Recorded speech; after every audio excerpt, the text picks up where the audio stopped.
Praise the lord. యేసుక్రీస్తు వారి పరిశుద్ధమైన నామంలో మీ అందరికీ వందనాలు, శుభాలు తెలియపరుస్తున్నానండి. మనము పరిశుద్ధాత్మతో ముద్రింపబడిన బిడలమండి. లోకంలో పరిశుద్ధాత్మ దేవుడు మన శరీరంలో నివసించాలని ఆయన కోరుకుంటున్నారు. మన శరీరము పరిశుద్ధాత్మ తండ్రికి ఆలయమై ఉంది. అయితే మనము ఆ ఆలయాన్ని పాడు చేసేటువంటి బిడలుగా ఉన్నామా అని మనల్ని మనం ఆత్మ పరీక్షణ చేసుకోవాలండి. భౌతికంగా మనం చూసుకున్నప్పుడు, యేసుక్రీస్తు వారి గారి కాలంలో చూసుకున్నప్పుడు, ఆయన మందిరాన్ని దొంగల గుహగా మార్చినప్పుడు ఆయన తరిమి కొట్టాడు. అక్కడ యేసుక్రీస్తు వారి కోపం వచ్చింది. ఇప్పుడు మన శరీరంలో పరిశుద్ధాత్మ తండ్రి ఉండాలని అనుకుంటున్నారు. కాబట్టి మన మనసు ఎలా ఉంది, మనం ఏం ఆలోచిస్తున్నాము, ఎలాంటి చూస్తున్నాము, మన ఆలోచనలు ఏ విధంగా ఉన్నాయి, ఆ పరిశుద్ధంగా ఉంటేనే పరిశుద్ధాత్మ వస్తారు. పాపంగా ఉంటే సాతానే వస్తుంది. మనం ఈ లోకంలో మనం జీవించే బిడలుగా ఉండాలి.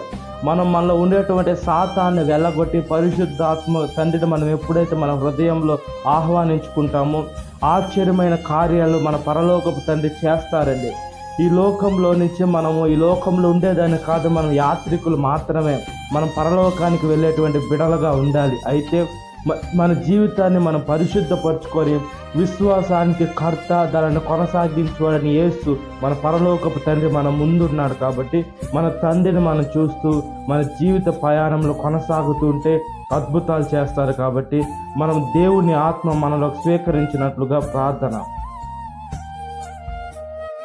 మహాపరిశుద్ధాత్మదేవ, మా ప్రియ పరలోకపు తండ్రి, మా హృదయంలో మీరు ఉండాలని ఆశపడుతున్నారు. అయితే ఈ లోకానుసారమైనటువంటి వాటిని చూసి ఈ లోకం నుండి పాపం మా మనసులో ఉంది, కానీ మీ వాక్యం మేము పెట్టుకోలేని పరిస్థితుల్లో ఉన్నాం. దయతో జ్ఞాపకం చేసుకోండి అయ్యా.